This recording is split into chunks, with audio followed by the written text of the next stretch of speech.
আলহামদুলিল্লাহ আলহামদুলিল্লাহিল্লাযী হাদানা লিহাযা ওয়া মা কুন্না লাউলা আন হাদানাল্লাহ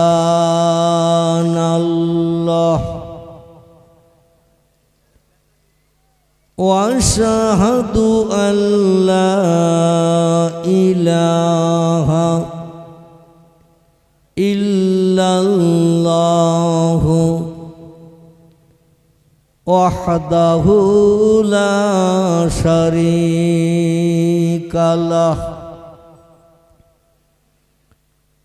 শাহাদাতান মান আমানা বিল্লাহি ওয়া কাফারা বিজিবতি ওয়াত তাগুত ওয়া আশহাদু আন্না সাইয়্যিদানা ওয়া নাবিয়ানা ওয়া হাবিবানা ওয়া শাফিয়ানা ওয়া সামাদানা ওয়া মাওলানা মুহাম্মাদান সাল্লাল্লাহু আলাইহি ওয়া সাল্লামা আবদুহু ওয়া রাসূলুহু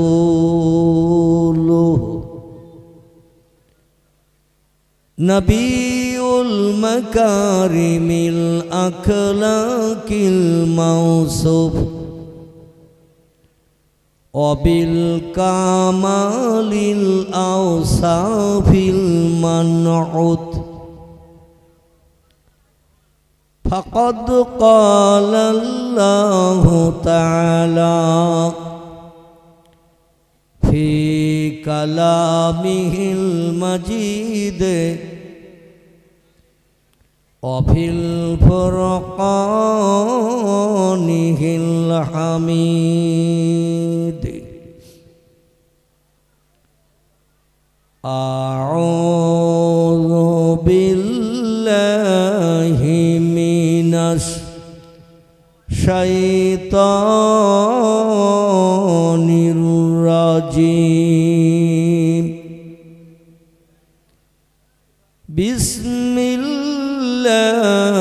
বিসমিল্লাহির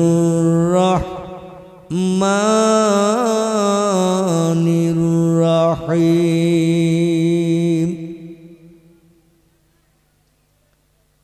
উলাইকা আন'আমাল্লাহু বিনান নাবিয়্যিন মিনান নাবিয়্যিন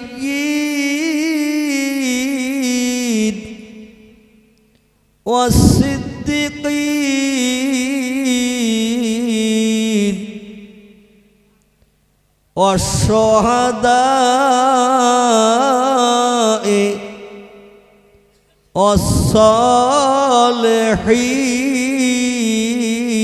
ওয়াস-সালিহিন ওয়া হাসুনা উলাইকা রাফিকা।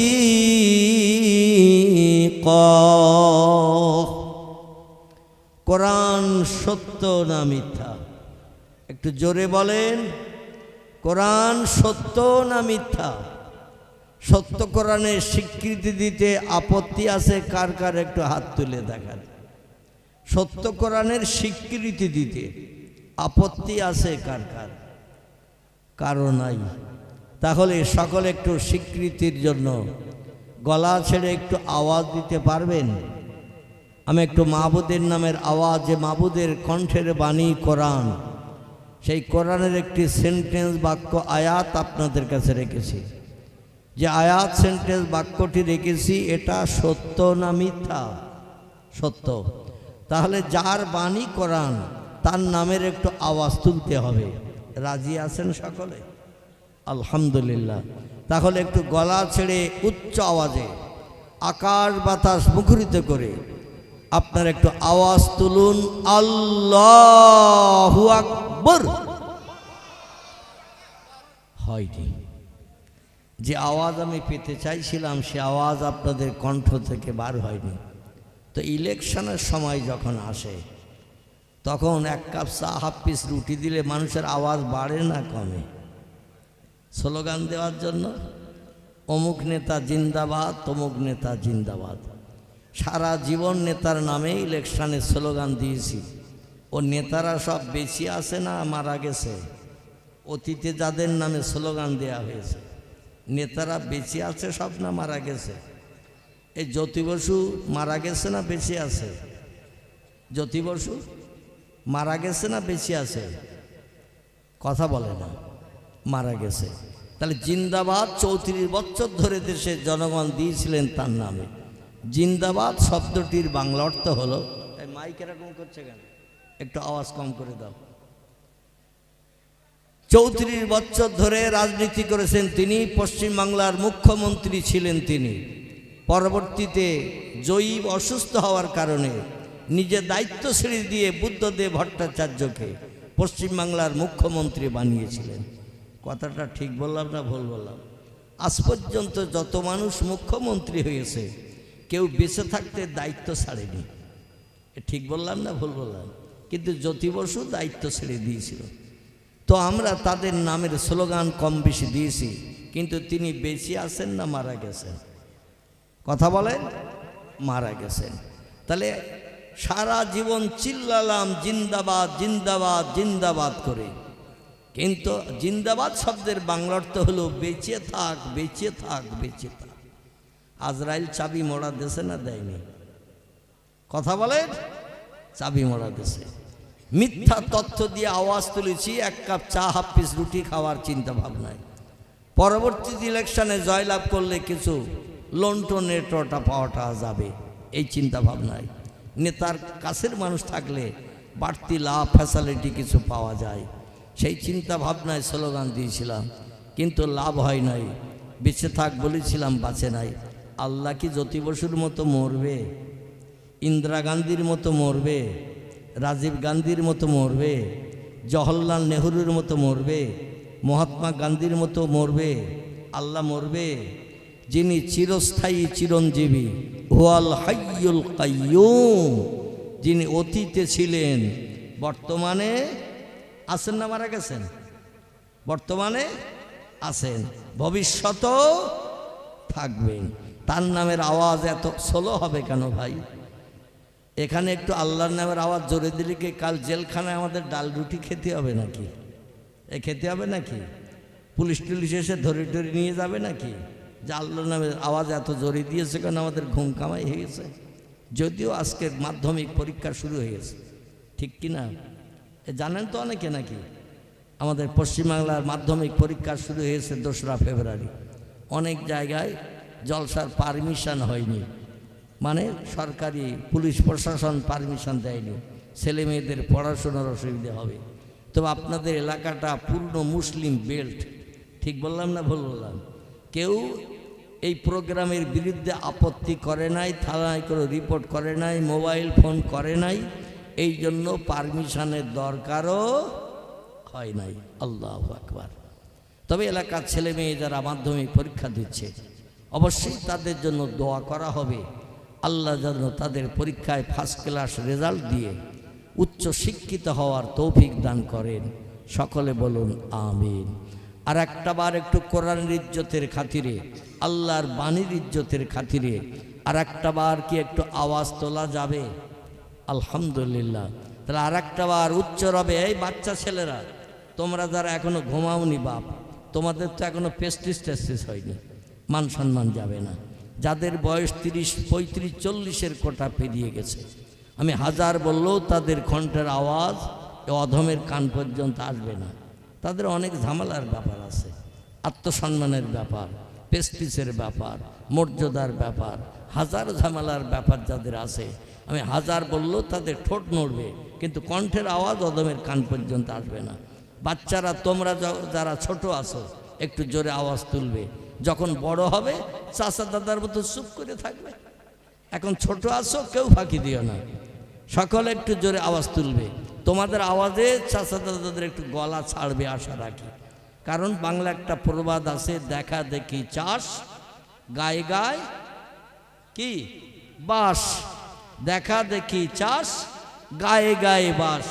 তোমরা আওয়াজ তুললে চাচা দাদা চুপ করে থাকবে না, তোমাদের আওয়াজে তারাও একটু আওয়াজ তুলে দেবে। এবার সকলে মিলে একসঙ্গে বলুন, আল্লাহু আকবার। একটু আওয়াজ বেড়েছে না কমেছে? আশা রাখি আরো বাড়বে। আমি যত সময় থাকবো আপনাদের সঙ্গে চারি চক্ষের মিলন ঘটিয়ে, তত সময় আপনাদের কণ্ঠের আওয়াজ মাঝে মাঝে একটু তুলব। সকলে রাজি আছেন তো আমার সঙ্গে? কারণ ঘুমঢোল হলো ভাব লেগে গেলে আমি বলবো নেতাজি, অনেকে শুনবে পেঁয়াজি। আমি বলবো জ্যোতি বোস, অনেকে শুনবে তক্ত ঘোষ। কারণ ঘুমঢোল হলো ভাব লাগলে বক্তা বলবে একরকম, শ্রোতা শুনবে আর এক রকম। আমি ওই ওয়াজ করবো না ভাই, এই জন্য আপনাদের জাগিয়ে রেখে ওয়াজ করবো। 12টার পরে ঘুমানোর ঢলিয়ে পড়েন, যাই থাক করবেন, আমি আর তখন কিছু মন্তব্য করব না। وقال النبي صلى الله عليه وسلم إن الله لا ينظر إلى صوركم وأموالكم ولكن ينظر إلى قلوبكم وأعمالكم رواه مسلم وقال النبي صلى الله عليه وسلم من كان لله كان الله له কামা ক্বাল আলাইহিস সালাতু ওয়াসসালাম। আল্লাহর কোরআনের বাণী যদি সত্য হয়, নবীজির বাণী হাদিস শরীফ সব মিথ্যা তো নাকি? নবীর বাণী হাদিস এটাও পৃথিবীতে দুটি কিতাব চিরন্তন সত্য হিসাবে বিশ্ববাসীর কাছে বিবেচিত হয়ে আছে। একটি কিতাবের নাম আল কোরআন, একটি কিতাবের নাম হলো আল হাদিস। পয়গম্বরের জবানি সহিহ হাদিসের কিতাব থেকে দুটি হাদিস শরীফ আপনাদের কাছে রেখেছি। বিশ্ব নবীর জবানি মুবারককে আরবি ভাষায় হাদিস শরীফ বলা হয়, ইংরেজিতে তারে বলা হয় দ্য সেইন্স অফ মুহাম্মদ সাল্লাল্লাহু আলাইহি সাল্লাম। বাংলায় তারে বলে নবীজির বাণী, নবীজির কথামালা। বিশ্ব নবীর জবানে মুবারক কিছু হাদিসের কিতাব আমরা বর্তমানে দেখতে পাই, পূর্বে অতীতে ছিল না। বিশ্ব নবীর সমসময়ে আল্লাহ নবী যে কথাগুলো বলতেন, সাহাবীরা কানে শুনতেন, মেমোরিতে জমা করে নিতেন। কিছু সাহাবীদের মেমোরি একটি লো মডেলের থাকার কারণে তারা একবার দুবার শুনলে মুখস্থ করতে পারত না। এই জন্য তারা সেই যুগে কান থেকে 1450 বছর আগে প্রিয় নবীর মহব্বতের সঙ্গীরা কেউ বা গাছের পাতায়, কেউ বা চামড়ার গায়ে, কেউ বা পাথরের গায়ে পয়গম্বরের জবানিগুলো লিপিবদ্ধ করে রাখতেন। পরবর্তীতে বিজ্ঞানের আবিষ্কার যখন হলো, বিজ্ঞানীরা পেপার বানালো, কাগজ বানালো। কাগজ যখন পৃথিবীতে তৈরি হয়ে গেল, ওই গাছের পাতা থেকে, চামড়া থেকে, পাথরের ফলক থেকে পয়গম্বরের জবানিগুলো কালেকশন করে নিয়ে পুস্তকে লিপিবদ্ধ করা হলো, কাগজে লিপিবদ্ধ করা হলো। এবং এক একজন লেখক এক একটা কিতাবের নামকরণ করে বিশ্ব মুসলিমদের জন্য উপঢৌকন দিয়ে গেছেন। কার বা নাম বুখারী শরীফ, কার বা নাম মুসলিম শরীফ, কার বা নাম তিরমিজি, কার বা নাম আবু দাউদ, কার বা নাম ইবনে মাজাহ, কার বা নাম নাসাই, কার বা নাম দারমি, কার বা নাম দারকুতনি, কার বা নাম বাইহাকি, কার বা নাম তিবরানি, কার বা নাম মুওয়াত্তা মালিক, কার বা নাম মিশকাতুল মাসাবি, কার বা নাম ইবনে হাব্বান, কার বা নাম আল হাকিম, কার বা নাম আল মুস্তাদরাক, কার বা নাম তারগিব, কার বা নাম আল হাসান। এগুলো সব সহিহ হাদিসের কিতাবের নাম। ভরা আছে নবীজির জবানি লেখনির মাধ্যম দিয়ে, কিছু কম বেশি 3.5 লক্ষের মতো। একটু জোরে বলা যাবে না সুবহানাল্লাহ? তো বাড়ি কম্বল মুড়ি দিয়ে সুবহানাল্লাহ বলবেন নাকি? বিশ্ব নবীর জবানি মোবারক হাদিসের কিতাবের নামগুলো বললাম, এগুলো সব সহিহ হাদিসের কিতাবের নাম। পয়গম্বরের জবানি লিপিবদ্ধ সেই কিতাবগুলোর ভিতরে কিছু কম বেশি 3.5 লক্ষের মতো। একটু জোরে বলুন সুবহানাল্লাহ। শরীয়তের ফতোয়ার কিতাব, কারো নাম হেদায়া, শরীয়তের ফতোয়ার কিতাব, কারো নাম ফতোয়া দুররে মুহতার, শরীয়তের ফতোয়ার কিতাব, কারো নাম ফতোয়া কাজী খান, শরীয়তের ফতোয়ার কিতাব, কারো নাম ফতোয়া মুহিত, শরীয়তের ফতোয়ার কিতাব, নাম তার ফতোয়া জামে সগীর, শরীয়তের ফতোয়ার কিতাব, নাম তার ফতোয়া আলমগীর, শরীয়তের ফতোয়ার কিতাব, নাম তার মারাকিউল ফালাহ। বিখ্যাত বিখ্যাত ফতোয়ার কিতাবে লেখকেরা একমত হয়ে লিখেছেন, কোরআনের কোন একটা কথা কোনো মুসলমান যদি মানতে অস্বীকার করে, বিশ্বাস করতে আপত্তি দর্শায়, পয়গম্বর মুহাম্মদ রাসূলুল্লাহ জবানি সেই হাদিসের কিতাবের ভিতরে যত হাদিস লেখকেরা লিপিবদ্ধ করেছেন, একটা হাদিস কোনো মুসলমান মানতে যদি আপত্তি দর্শায়, যদি বলে বাদ দাও তো ১৫০০ বছর আগের লোক ছিল মুহাম্মদ, জীবন স্কুলে যায়নি, কলেজ চোখে দেখেনি, বিশ্ববিদ্যালয়ের চৌকাঠ পার হয়নি, খাতা কলম দিলে নাম লিখতে পারত না, বই দিলে পড়তে পারত না, মুহাম্মদ কোনো সাহিত্য রচনা করেনি, কোনো কবিতা লিখেনি, মুহাম্মদ ছিল একটা মূর্খ মানুষ। একবিংশ শতাব্দীর যুগ, জ্ঞানের যুগ, শিক্ষার যুগ। এই যুগে মূর্খ ব্যক্তির নেতৃত্ব মানা যাবে না, তার কথা বিশ্বাস করে শোনাও যাবে না। একটু চিল্লায়ে বলুন নাউজুবিল্লাহ। এরকম ধারণা যদি কোনো ব্যক্তি করে, একটু বক্সের আওয়াজ কম করে দেন ভাই, একেবারে ঢোল বাজা মতো আওয়াজ হচ্ছে। মাইকম্যান কোথায় আছে? মাইকম্যান ঘুমিয়ে পড়েছে নাকি? একটু বক্সের আওয়াজ, ভিতরের বক্সের আওয়াজটা কম করে দেন, যাতে সকলে শুনতে সুবিধা হয়, বক্তার বক্তৃতা করতে সুবিধা হয়। আর আমি একটু চড়া ভাষায় কথা বলি তো, ঢোল বাজা মতো আওয়াজ হচ্ছে আমার কানে যেন, এই জন্য একটু বক্সের আওয়াজ কম করে দেন।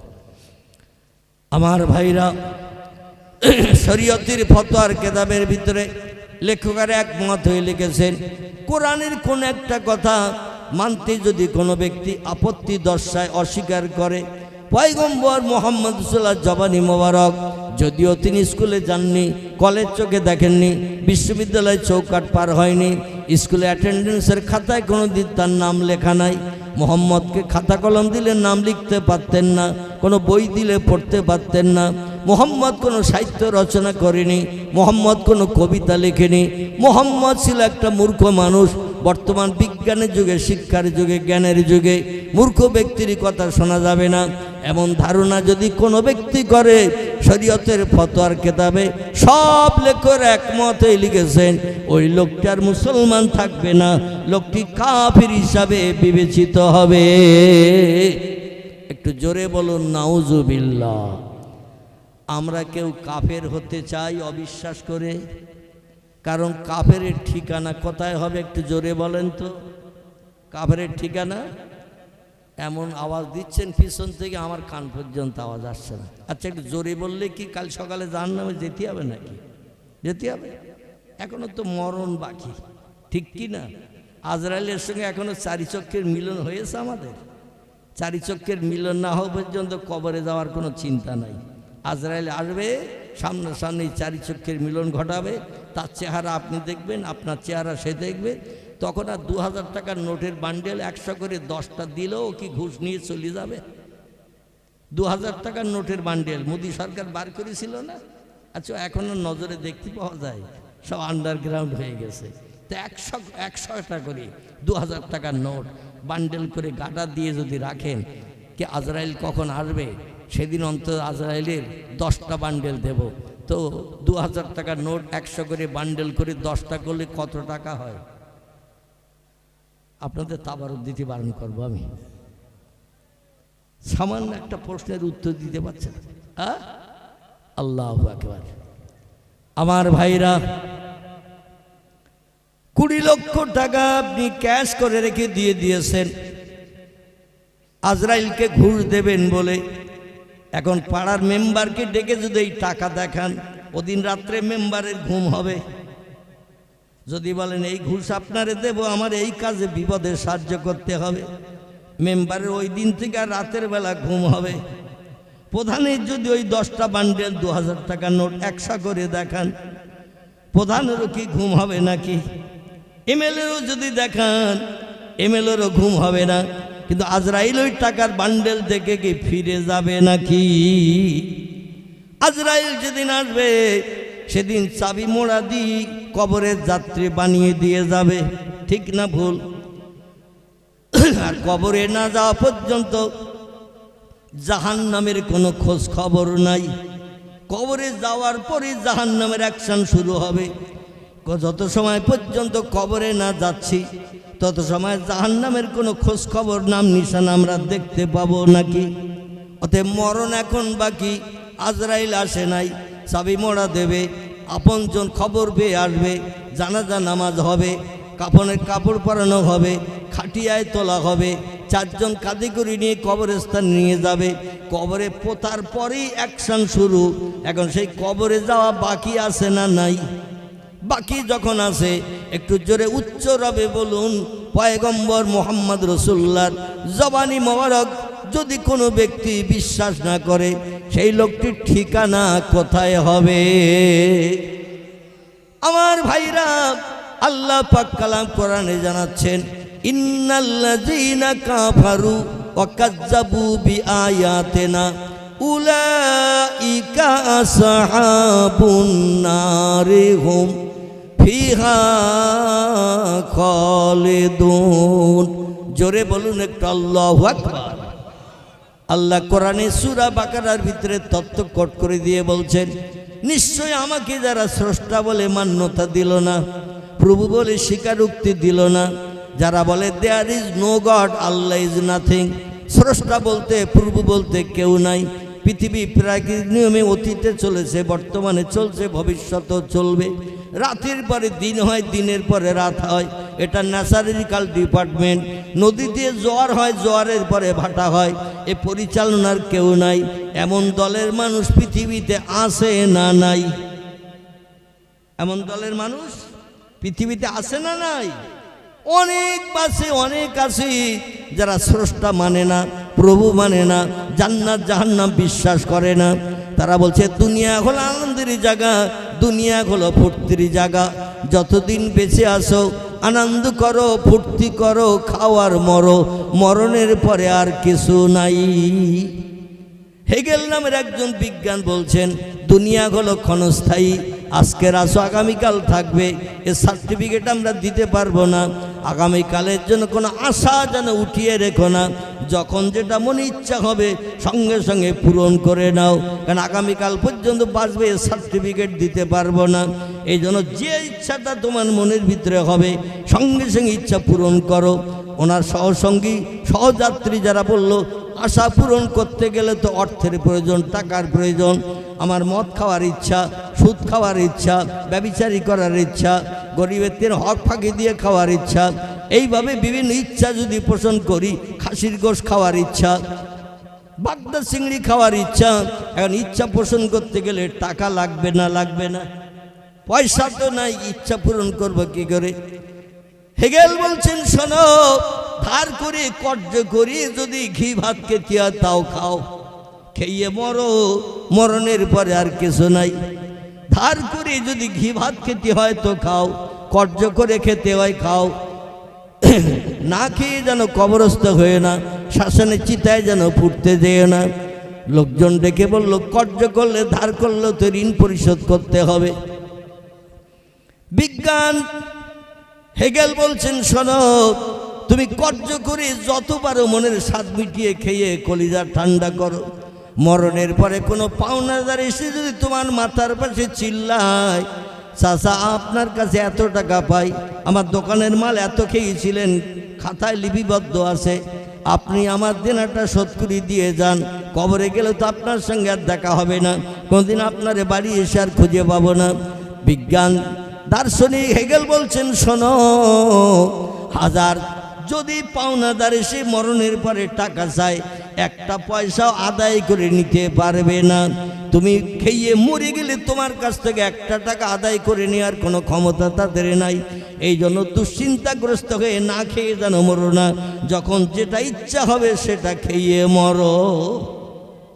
পয়গম্বর মুহাম্মদ রাসূলুল্লাহ তিরমিজি আবু দাউদ শরীফে হাদিসে জানাচ্ছেন, ওই ব্যক্তি জানাজা নামাজ ওই সময় পর্যন্ত তোমরা পড়িও না যত সময় না পর্যন্ত ঋণের দায়িত্ব কোনো ব্যক্তি কাঁধে তুলে না নেয়। কোনো ব্যক্তি যদি দেনদার হয়ে ঋণগ্রস্ত হয়ে মারা যায়, জানাজা নামাজ পড়ার সময় তার ঋণের দায়িত্ব কোনো ব্যক্তির কাঁধে তুলে দিতে হবে, কারণ হাসরের মাঠে ওই লোকটি সব থেকে বড় বিপদগ্রস্ত হবে, যে লোকটি দিনদার হয়ে ঋণগ্রস্ত হয়ে মৃত্যুবরণ করে কবরে যাবে। এমনকি হাসরের মাঠে আল্লাহ তাকে হাজির করাবেন। পাওনাদার আল্লাহর কাছে দাবি করবে, আল্লাহ আমার দোকান থেকে মাল খেয়েছিল 750 টাকার, আল্লাহ আমার কাছ থেকে ধার করে নিয়ে বাজার থেকে খাসির গোশত কিনেছিল, বাগদা চিংড়ি কিনেছিল, বাংলাদেশের পর্দা রিলিজ কিনেছিল, একটু দাম কম হয়েছিল, বললো টাকা আমার একটু দেন, কাছে টাকা নাই, সামনের হাটবারের দিন এসে সামনের বুধবারে দেব। ওই যে আমার কাছ থেকে টাকা ধার করে নিয়ে গিয়েছিল আর টাকা পরিশোধ করে নাই, ঋণ পরিশোধ করে নাই। পরবর্তী হাট আসতে যে খবর শুনলাম লোকটা মারা গেছে। মারা যাওয়ার কারণে আমার পাওনার টাকা নিতে তার বাড়ি গেলাম, যে দেখি গোসল করিয়ে কাপড় পরিয়ে খাটিয়ায় রেখেছে। আমি হাজার চেষ্টা করলাম মাথার পাশে দাঁড়িয়ে দাঁড়িয়ে, ও কাকা, ও চাচা, আমার সেই ঋণের টাকাটা দেন। হাজার চিল্লালো, যে ব্যক্তি পাওনাদার তার গলা ব্যথা হবে চিল্লালে, একটা পয়সা আদায় করতে পারবে না। আপনজন কেউ দায়িত্ব নেয় না, যে অপরে খেয়েছে ভালো মন্দ ধার করে ঋণ করে, আমি কেন তার দেনার দায়িত্ব নেব। আল্লাহ নবী বলছেন, শোনো, আপনজন সন্তানাদিরা ও আপনজন রক্তের সঙ্গে সম্পর্কওয়ালারা হাসরের মাঠে কোনো ব্যক্তির সালাম দেওয়া হবে না। ওই ব্যক্তির সবগুলো সব পাওনাদারকে দিতে হবে। পাওনাদার সব নিয়ে যদি খুশি না হয়, তার গায়ের গোশতগুলো কেটে কেটে পাওনাদারকে দিতে হবে। আল্লাহ সেদিন ন্যায়ের তুলাদণ্ডে বিচার করবেন। আল্লাহ কারো পক্ষপাতিত্ব করবেন না। জোরে বলুন একটু আমিন। তাহলে বিজ্ঞানীদের কথা শুনে ধার দেনা করে খেয়ে মরা ভালো না হাসরের মাঠে যেদিন কেউ কারো দিকে ফিরে তাকাবে না? আল্লাহ বলছেন, ইয়াউমা ইয়াফিরুল মারউ মিন আখিহি ওয়া উম্মিহি ওয়া আবিহি ওয়া সাহিবাতিহি ওয়া বানিহি আল আখির। আল্লাহ বলছেন, যেদিন পশ্চিম দিক থেকে সূর্যোদয় করব, এটা তুলিয়ে শামসে মাগরিবে হা, যেদিন সূর্যোদয় করব পশ্চিম দিক থেকে, অগুরবের শামসে মাশরিকে হা, সূর্য অস্তমিত করব পূর্ব দিকে, সেদিন একটা ছোট্ট দিন বানাবো আমি। একটা ছোট দিন বানিয়ে তাম পৃথিবীতে অতীতকালে যারা এসেছিল, বর্তমানে যারা হায়াতে বেঁচে আছে, আগামী ভবিষ্যৎ জেনারেশন নাতি নাতকুর যারা পৃথিবীতে জন্ম নেবে, অতীতকাল থেকে নিয়ে ভবিষ্যৎকাল পর্যন্ত যত মানুষ পৃথিবীতে এসেছে, আগামীতে আসবে, যত মানুষ পৃথিবীতে বর্তমান বেঁচে আছে, 850 কোটির মতো মানুষ বর্তমানে হায়াতে বেঁচে আছে। আগামীতে কত মানুষ জন্ম নেবে আল্লাহ জানে না। আমরা যেটা দেখতে পাই না সেটা দেখতে পাই কে? আমরা যে কাজটা তাড়াতাড়ি করতে পারি না, এ কাজটা সবার আগে করতে পারেন কে? আমরা যে খবর তাড়াতাড়ি শুনতে পাই না, এ খবর সবার আগে শুনতে পান কে? তিনি হলেন আল্লাহ সুবহানাহু তাআলা। জোরে বলুন একটু আমিন। সেই আল্লাহ সুবহানাহু তাআলা বলছেন, সেদিন একটা দিন বানাবো, একটা দিনের ভিতরে তাম পৃথিবীর অতীতকালের মানুষ, বর্তমান কালের মানুষ, ভবিষ্যতের নাতি নাতকুর যারা জন্ম নেবে, সব মানুষকে আমি হাসরের মাঠে হাজির করব। এজা তাকুমুস সাত, যেদিন দুনিয়া ধ্বংস প্রলয় করব, সেদিন সবাইকে কবর থেকে উত্থাপিত করব, শ্মশানে চিতার ছাই থেকে বানাবো, সাগরের পানির তলায় জলজাহাজ ডুবে হয়ে যদি কেউ মারা যায়, সুন্দরবনের জঙ্গল দেখতে যে বাঘের পেটে যদি কারো কবর হয়, যে যেখানে কবরস্থ হয়েছে সেখান থেকে তারে বার করে হাসরে হাজির করা হবে। পয়গম্বর নাসাই শরীফের হাদিসে জানাচ্ছেন, হাসরের মাঠটা একটু ছোট মার্কা হবে। আল্লাহ নবী বলছেন, আমি জিবরিল আমিন মারফত শুনেছি, সিরিয়ার দেশের বাইতুল মুকাদ্দাসের সামনে থেকে নিয়ে মক্কা মুকাররমার কাবা শরীফের দক্ষিণ দিকে 14.5 কিলোমিটার রাস্তা। সিরিয়ার প্যালেস্টাইন, এই সিরিয়ার প্যালেস্টাইনে জেরুজালেমে একটি মসজিদ আছে। মসজিদটির নাম হলো বাইতুল মুকাদ্দাস। কি নাম বললাম? বাইতুল মুকাদ্দাস। কোরআনে এই মসজিদটির নাম কোট করা হয়েছে, সুবহানাল্লাযী আসরা বিআবদিহি লাইলাম মিনাল মাসজিদিল হারামে ইলাল মাসজিদিল আকসা। জোরে বলুন একটু আল্লাহু আকবার। কোরআনের 15 পারার প্রথম লাইনে আল্লাহ তথ্য কোট করে দিয়ে বলছেন, আমি সেই মহান পবিত্র সত্তা যে আল্লাহ, আমি খাই না, ঘুমাই না, পেশাব করি না, পায়খানা করি না, রোগ বেমারি হয় না, স্বামী স্ত্রী মিলন আমার নাই, আমি অতীতে ছিলাম পবিত্র, বর্তমানে আছি পবিত্র, ভবিষ্যতে আল্লাহ নাপাক হবে মনে হয় নাকি? ভবিষ্যতেও থাকবেন তিনি পবিত্র। সেই পবিত্র সত্তা বলছেন, আসরা, আমি ভ্রমণ করিয়েছিলাম বেআবদিহি, আমার একজন প্রেমিক বান্দাকে, লাইলান, দিনের বেলা নয়, রাতের বেলা। কখন? ইয়ামান বলা হয়নি, লাইলান বলা হয়েছে, দিনের বেলা নয়, রাতের বেলা। মিনাল মসজিদিল হারাম, মক্কার কাবা শরীফের চতুর্দিকে একটা গোলাকার মসজিদ বানানো আছে, খুব ভালো করে শুনবেন। পৃথিবীতে একটি মসজিদ হলো গোল, এই মসজিদটির নাম হলো মসজিদে হারাম। কি নাম বললাম? একটু জোরে বলবেন। এই মসজিদটির নাম কি? এই মসজিদটির নাম হলো মসজিদে হারাম। তাম পৃথিবীতে যত দেশ, বর্তমান দেশের সংখ্যা হলো 256টির মতো। গুগল সার্চ করবেন, তথ্য পেয়ে যাবেন। তাম পৃথিবীতে বর্তমান দেশের সংখ্যা হলো 256টির মতো। Japan, German, England, Holland, Poland, Italy, Brazil, Thailand, Singapore, Burma, Rangoon, Hindustan, Pakistan, Bangladesh, Afghanistan, Iraq, Iran, Kuwait, Jordan, Arab, পারস্য, তুরস্ক, Libya, Nigeria, Indonesia, Malaysia, Sri Lanka, Burma, Tajikistan, Kazakhstan, Balochistan, Azerbaijan, Armenia, Saudi Arab, Arab আমিরশাহী, শাম, সিরিয়া, মরক্কো, ইয়ামান, বুলগেরিয়া, মিশর, Jordan থেকে শুরু করে পৃথিবীতে দেশের সংখ্যা হলো 256টির মতো।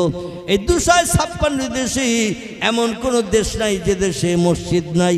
এই জন্য আল্লামা কবি ইকবাল বলেছেন, ভারতে আমি, আরবে আমি, চীনে আমার নাই কপর, বিশ্বজোড়া মুসলিম আমি, সারা বিশ্বে বেঁধেছি ঘর। একটু জোরে বলুন আল্লাহু আকবার, আরো জোরে বলুন আল্লাহু আকবার। পৃথিবীতে এমন অনেক দেশ আছে যে দেশে হিন্দু নাই, জৈন নাই, শিখ নাই, বৌদ্ধ নাই, ইহুদি নাই, খ্রিস্টান নাই, কোল নাই, ভিল নাই, নাগা নাই, খাসা নাই, মুন্ডা নাই, আর্য নাই, অনার্য নাই, আদিবাসী নাই, সাঁওতালি নাই। এমন অনেক দেশ পৃথিবীতে আছে যে দেশে অনেক ধর্মাবলম্বীদের নাম নিশানা গন্ধ পাওয়া যায় না। কিন্তু আমরা মুসলমান এমন একটা জাতি, এমন একটা সম্প্রদায় আল্লাহ আমাদের বানিয়েছে। পৃথিবীতে যত দেশ বর্তমানে আছে সব দেশে মুসলমানেরা বসবাস করছে। একটা দেশ নাই যে দেশে মুসলমান নাই, এমন দেশ পৃথিবীতে একটাও নাই। জোরে বলুন একটু সুবহানাল্লাহ। আর মুসলমানেরা যে দেশে বাস করে সে দেশে মুসলমানের আল্লাহর ইবাদতের জন্য মসজিদ বানায় না। কারণ আল্লাহ নবী হাদিস শরীফে জানিয়েছেন, আফজালুল ইবাদাতি ইবাদাতুস সালাহ। আল্লাহকে রাজি করতে গেলে, আল্লাহকে খুশি করতে গেলে, জীবনের সমস্যার সমাধান পেতে গেলে আল্লাহর ইবাদত বন্দেগী একটু করতে হবে বেশি। ইবাদতের ভিতরে সবথেকে উত্তম ইবাদতের নাম হলো নামাজ। কি নামাজ? ইবাদতের নাম হলো নামাজ। আমি যদি বলি হাত তুলে একটু দেখান এশার নামাজ কে কে পড়েছেন, অধিকাংশ লোকের হাত উঠবে না। এ ঠিক বললাম না ভুল বললাম? এজন্য তুলতে বলে আর লজ্জা দিতে চাচ্ছি না। কিন্তু শরীয়তের ফতোয়ার কেতাব, নাম তার ফতোয়ায়ে হেদায়া। শরীয়তের ফতোয়ার কেতাব, নাম তার ফতোয়ায়ে দুররে মুহতার। শরীয়তের ফতোয়ার কেতাব, নাম তার ফতোয়ায়ে কাজী খান। শরীয়তের ফতোয়ার কেতাব, নাম তার ফতোয়ায়ে মুহিত। শরীয়তের ফতোয়ার কেতাব, নাম তার ফতোয়ায়ে জামে সগীর। শরীয়তের ফতোয়ার কেতাব, নাম তার ফতোয়া আলমগীরি। শরীয়তের ফতোয়ার কেতাব, নাম তার ফতোয়ায়ে মারাকিউল ফালাহ। বিখ্যাত ফতোয়ার কেতাবে লেখকেরা একমত হয়ে লিখেছেন, ছেলেদের যেদিন থেকে স্বপ্নদোষ ঘুমের ঘরে শুরু হয় ওই দিন থেকে ছেলেরা হয় সাবালক। খুব ভালো করে শুনবেন, ছেলেরা ওই দিন থেকে প্রাপ্তবয়স্ক হিসাবে শরীয়তে বিবেচিত। যখন রাতের বেলা ঘুমিয়ে পড়লে স্বপ্ন দোষ হয়, এখান থেকে ছেলেরা বালেগ সাবালক হিসাবে বিবেচিত। যেদিন থেকে বালেগ হবে স্বপ্নদোষ শুরু হবে ওই দিন থেকে নিয়ে কবরে যাওয়ার দিন পর্যন্ত প্রতিদিন 5 ওয়াক্ত নামাজ প্রত্যেকটি পুরুষ মুসলমানের জন্য অবশ্য কর্তব্য, ফরজ। আমরা দৈনন্দিন 5 ওয়াক্ত নামাজ পড়ি তো? একটু কথা বলেন, পড়ি তো? আল্লাহ নবী জানাচ্ছেন ইচ্ছাকৃত মসজিদের মুয়াজ্জিন আযান শুনলো উম্মতে মুহাম্মাদি চায়ের দোকানে বসে গল্প করছিল কিংবা কোনো দোকানে বসে বসে টেলিভিশনের পর্দায় ন্যাংটা নারী ন্যাংটা পুরুষের নাচ গান দেখছিল। মুয়াজ্জিন আযান দিয়েছে, মাইকের আওয়াজ কানে এসেছে, কিন্তু চায়ের দোকান ছাড়েনি, মসজিদ মুখ হয়নি, গল্প গুজবে মত্ত। ওই ব্যক্তি ইচ্ছাকৃত জামাতও শরীক হয়নি, ইমামের পিছনে ইক্তেদায় শরীক হয়নি। আল্লাহ নবী বলছেন ইচ্ছাকৃত একাক্ত নামাজ কোনো বালেগ পুরুষ মরণের দিন পর্যন্ত ইচ্ছাকৃত যদি কাজা করে আল্লাহ পাক তার শাস্তির জন্য নির্ধারিত করেছেন 80 হব্বা জাহান্নাম। কত বললাম? 80 হব্বা জাহান্নাম। আমি এখনো ওয়াজ শুরু করিনি, কিন্তু কোরআনের যে আয়াত রেখেছিলাম আয়াতের দিকে এখনো যাইনি। একটু ট্রাক্টর দিচ্ছি। ট্রাক্টর বোঝেন তো? ঘাস বাগানে দানা ছড়ালে সারা হবে তো নাকি? ঘাস বাগানে ঝোপঝাড় জঙ্গলে সরিষার দানা, মুসুরির দানা, পাটের দানা যদি ছড়ানো হয় ও দানায় সারা হবে তো? আচ্ছা, এখন ওই ঘাসগুলো যদি ট্রাক্টর দিয়ে একটু জমি চষে মেরে নেওয়া হয়, জমিন যদি বার করে নেওয়া হয়, ওই জমিনে যদি এবার মুসুরির দানা, সরিষার দানা, পাটের দানা যদি ছড়ান, মাটির সঙ্গে যদি দানার কানেকশান হয়, ও দানাগুলো মিট যাবে না, সব চারা হবে। কি হবে? চারা হবে। আমি একটু ট্রাক্টর দিয়ে জমিন তৈরি করছি। এখন জমিন তৈরি করে দুটো দানা ছড়িয়ে দিয়ে যাব। তবে দানাগুলো চারা যখন হয়ে যাবে কোনো দানা মিট যাবে না ইনশাল্লাহ। জমিনের সঙ্গে কানেকশান হলেই দানায় চারা হবে। তো এই চারাগুলো বড় করার দায়িত্ব কিন্তু লাউখালীর মানুষের থাকবে। আমি রোজ রোজ এসে তেল সার পাউডার দেব না, মাঝে মাঝে সেচন দিতে হয় না, ফসল সতেজ করতে যেয়ে পানি দিতে হয় না, ও পানি দেওয়ার দায়িত্ব আপনাদের।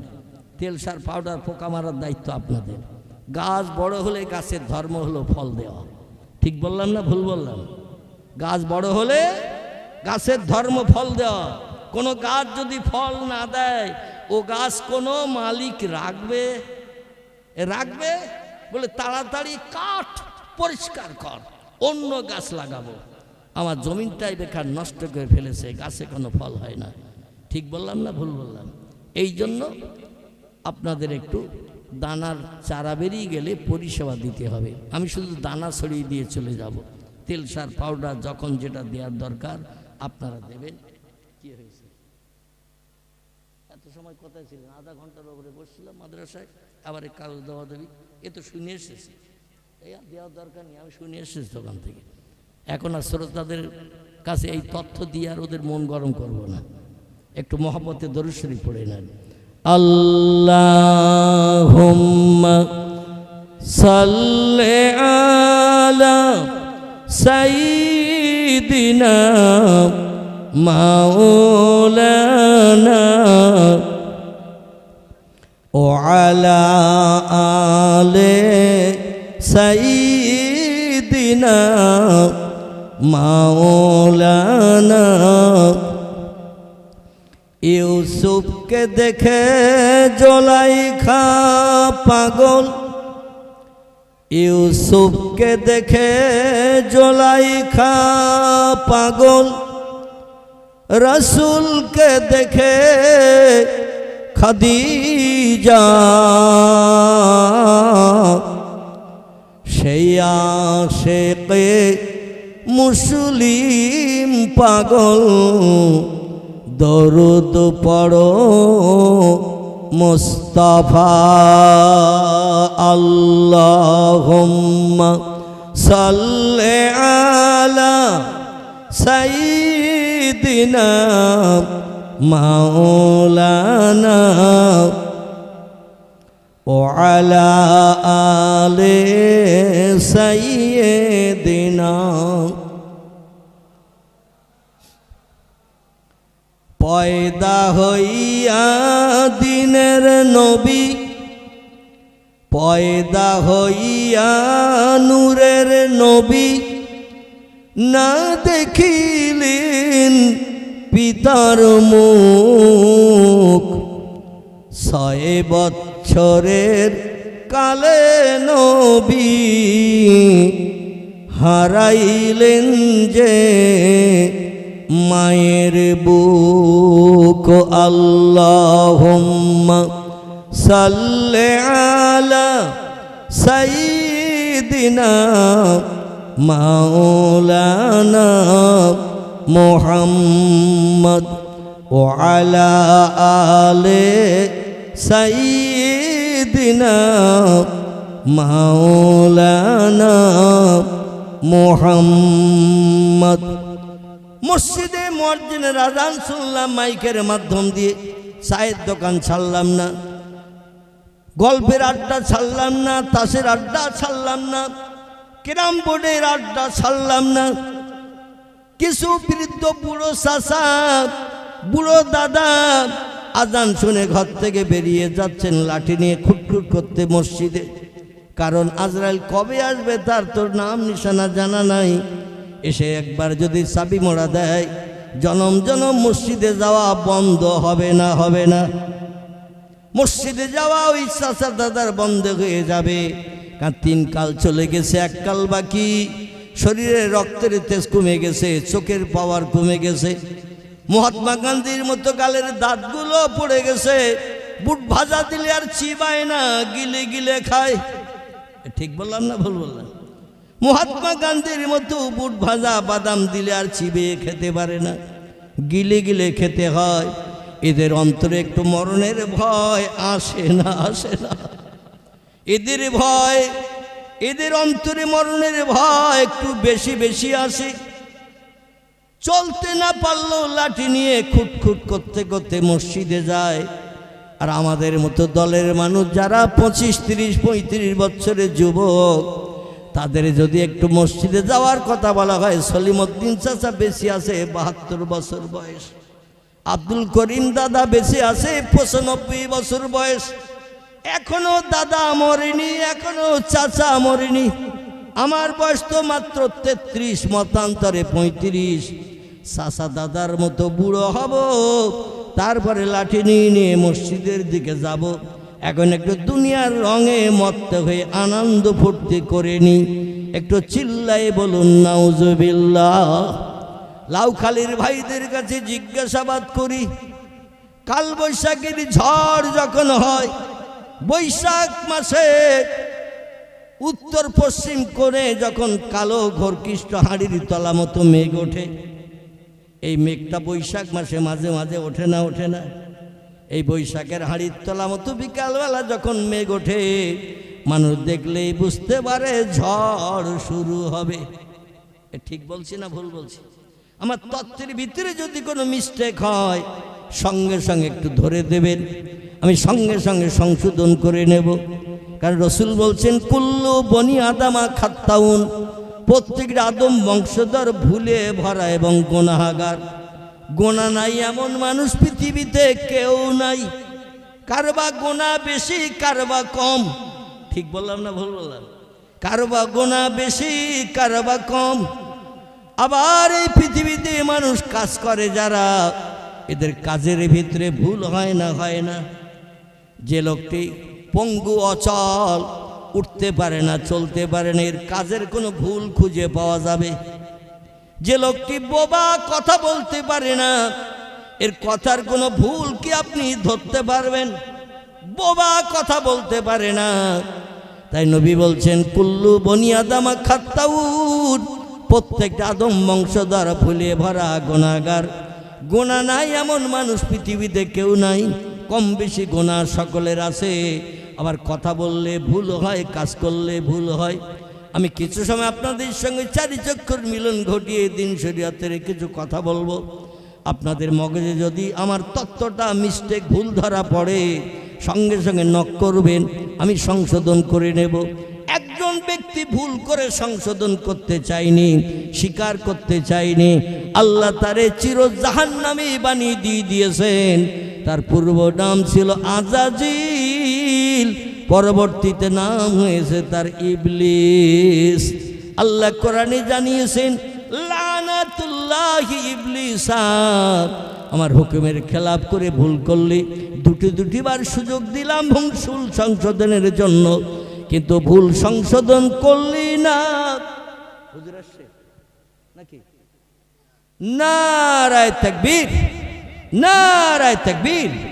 লাউখালী মাদ্রাসার মহান ইসলামিক জলসা, লাউখালী মাদ্রাসার মহান ইসলামিক জলসা, শ্রোতা মণ্ডলী, নারায়ে তাকবীর। আমার ভাইরা, আসুন আমি যেখানে ছেড়ে এসেছি সেখানে নিয়ে যাই। ইবলিস শয়তান দুটিবার সুযোগ পেয়েছিল ভুল সংশোধনের জন্য। ও ভুল সংশোধন করতে চায়নি, বরং উল্টো তত্ত্ব দিয়েছিল। ও আল্লাহ, আমাকে বানিয়েছেন আগুন দিয়ে, আর যাকে সেজদা করতে বলছেন সে তো তৈরি হয়েছে কাদামাটি দিয়ে। তার নাম কি? কাদামাটি দিয়ে তৈরি। আলহামদুলিল্লাহ, কাদামাটি দিয়ে তৈরি হয়েছেন যিনি, নাম হলো তার আদম। আগুনের কাজ হলো উপরে ওঠা, আর মাটির কাজ হলো সবসময় নিচে নামা। ঠিক বলেছে না ভুল বলেছে? যে মুআল্লিমুল মালায়েকা ছিল জান্নাতের ভিতরে শিক্ষক সমস্ত ফেরেশতা মণ্ডলীদের, আল্লাহ এত জ্ঞান তারে দান করে দিয়েছিলেন। সোনার চেয়ারে বসে যখন ওয়াজ করত জান্নাতের ভিতরে, আপনাদের মতো লক্ষ লক্ষ কোটি কোটি ফেরেশতা গাল হা করে তার মুখের দিকে তাকিয়ে ওয়াজ শুনত। যে খবর ফেরেশতারা জানতো না, যে তত্ত্ব ফেরেশতাদের মগজে পর্যন্ত ছিল না, নতুন নতুন তত্ত্ব পরিবেশন করত এই জেনেদের বাচ্চা, এর নাম ছিল আজাজিল।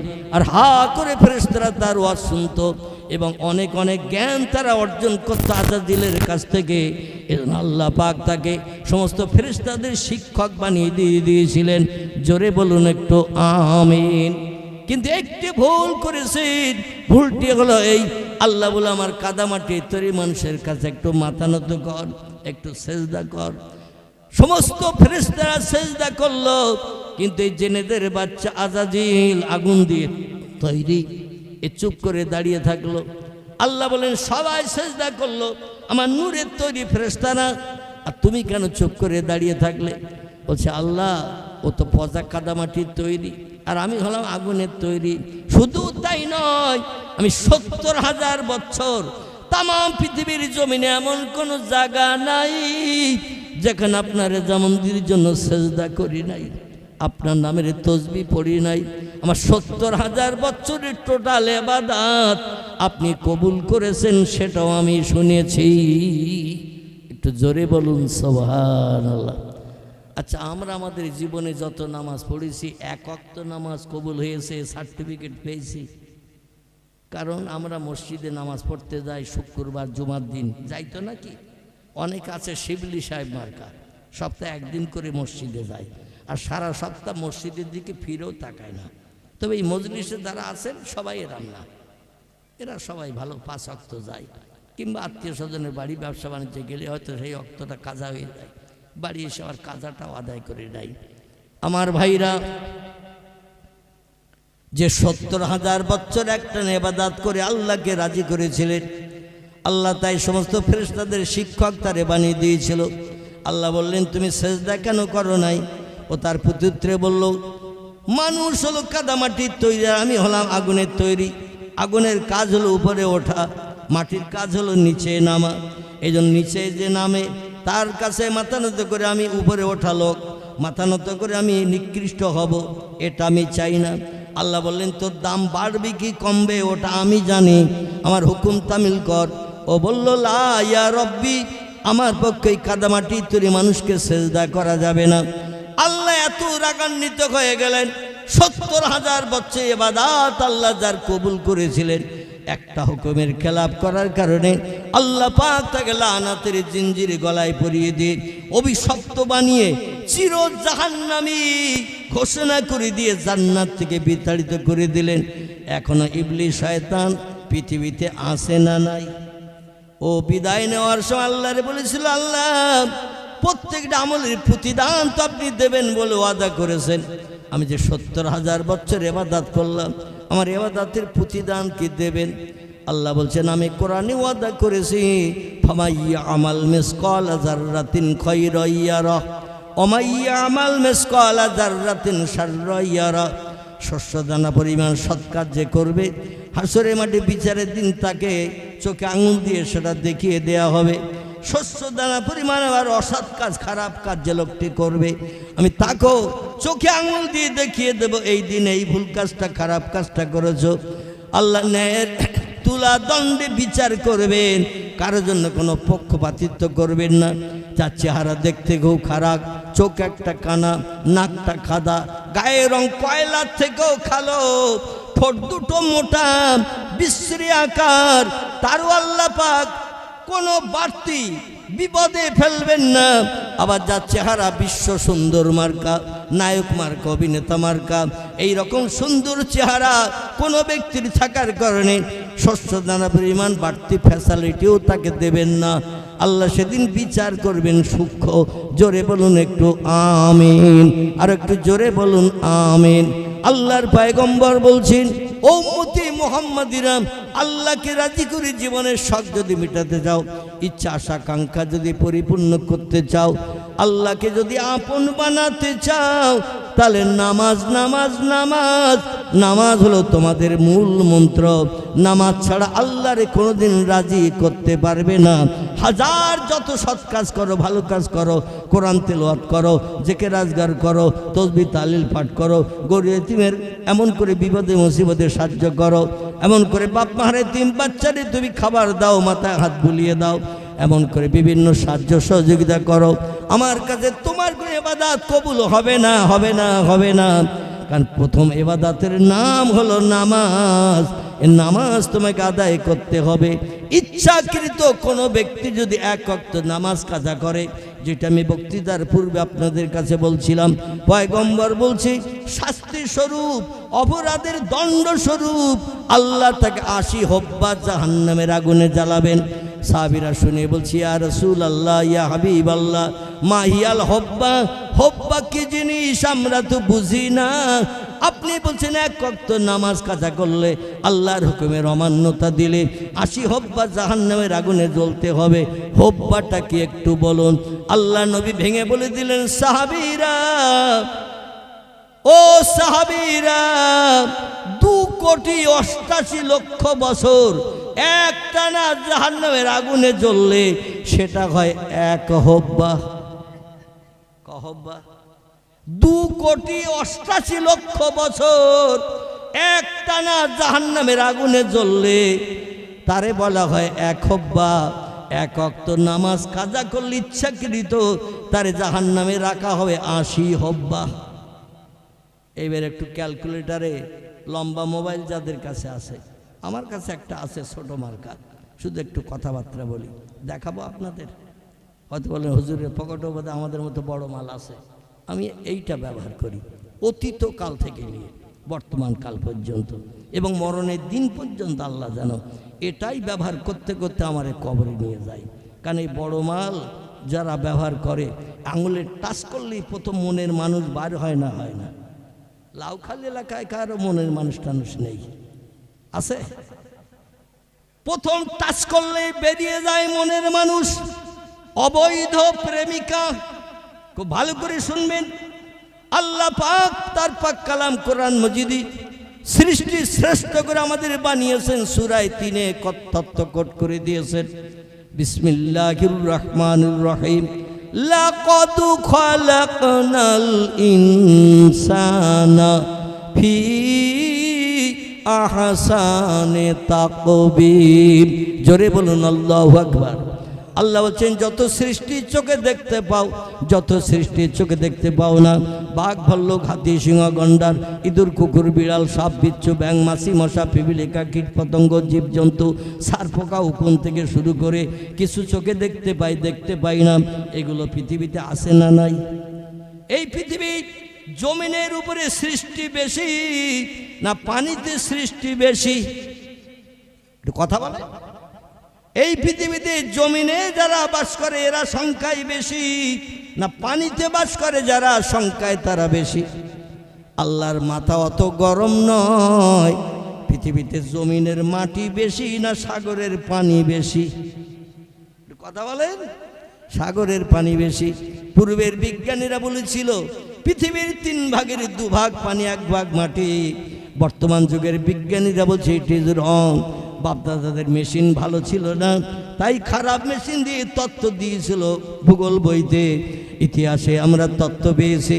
এখন ভালো যন্ত্র মেশিন বানিয়ে দেখলাম পৃথিবীর 4 ভাগের 3 ভাগ পানি, 1 ভাগ মাটি।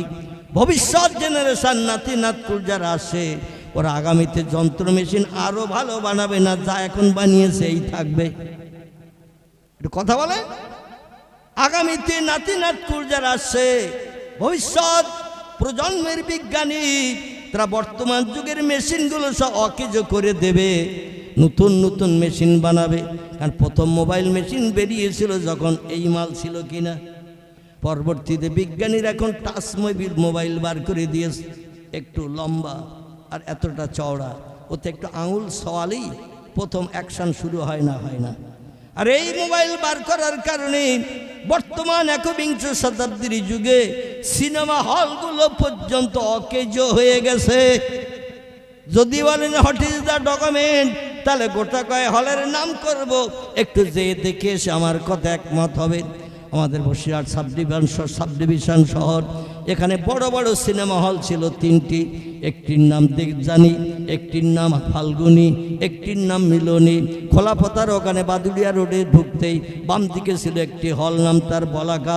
বসিরহাট থেকে বারাসাত রোড, মেন রোড দিয়ে গঙ্গা বাজারের ব্যাকের মুখে গেলেই ডান পাশে একটা সিনেমা হল ছিল, নাম ছিল তার তারা। আপনাদের পার্শ্ববর্তী এলাকা ঘটকপুকুর, নিশ্চয়ই আপনারা যাওয়া আসা করেন। পশাখাল পেরিয়ে ওধারে গেলি 2টি সিনেমা হল মুসলমানেরা বানিয়েছিল। একটির নাম হলো এমন করে নূরমহল ছিল না, নূরমহল। একটির নাম ছিল পাকিজা, রাস্তার ধার দিয়ে গেলেই দেখতে পাওয়া যেত। বর্তমানে এই মোবাইল মেশিন বার হওয়ার কারণে সব হলগুলো অকেজ হয়ে গেছে। হলের মালিকেরা এখন জন ধরে বলছে মাইনে দেব।